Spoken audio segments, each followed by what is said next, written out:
धुळे येथील गुरुद्वारा परिसरात कायदा व व्यवस्था अबाधित राखण्यासाठी तसेच स्थानिक निवडणुकांच्या पार्श्वभूमीवर फौजदारी प्रक्रिया संहितेच्या कलम 144 लागू करण्यात यावा।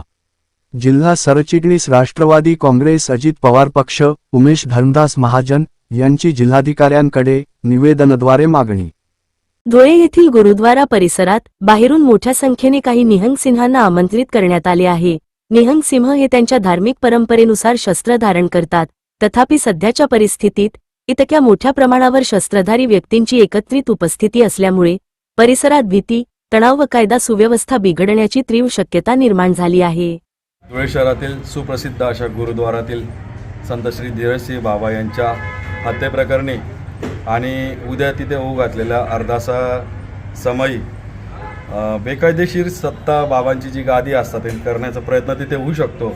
आधीच धुळे शहर हे कायदा आणि सुव्यवस्थेच्या बाबतीत थोडं सेन्सिटिव्ह बनलेलं आहे आणि प्रशासनाकडून निवडणूक आयोगाकडून धुळे शहरात आचारसंहिता लागलेली आहे आणि अशा अवस्थेत निहंग समाजाचे निहंग सिंग म्हणून जे शस्त्रधारी शीख समाजाचे आहेत समुदाय तो मोठ्या प्रमाणात आणि बेकायदेशीररित्या तिथे गुरुद्वारात जमा झालेला आहे। शस्त्रांसहित जमा झालेले आहेत, तलवारी बंदुकांसहित जमा झालेले आहेत आणि अशा अवस्थेत आधीच आपल्याला माहिती आहे की धुळे शहर हे सेन्सिटिव्ह पॉईंट आहे। अशा अवस्थेत तिथे कायदा सुव्यवस्थेचे प्रश्न उद्भवू शकतात, काही अप्रिय घटना घडू शकते जेणेकरून धुळे शहराच्या शांततेला गालबोट लागू शकते। म्हणून आम्ही सन्मान्य कलेक्टर मॅडमांना निवेदन देण्यासाठी आलो होतो शांततेप्रिय नागरिकांकडून।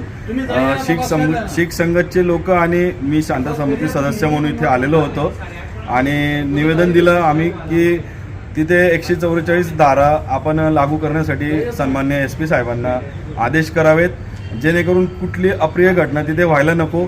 काही ज्या शक्ती आहेत ज्यांनी बाबांचाच हत्येचा डाव रचलेला आहे त्याच शक्ती तिथे त्या गादी हत्याण्यासाठी प्रयत्न करणार आहेत आणि जो मारेकरी उमेश माळोदे, त्या उमेश माळोदेच्या मागचा मास्टरमाइंड कोण आहे हे न शोधता त्या गादीचं हस्तांतर करण्यासाठी कसली घाई चालू आहे हाच आम्हाला एक सामान्य नागरिकांना प्रश्न पडलेला आहे।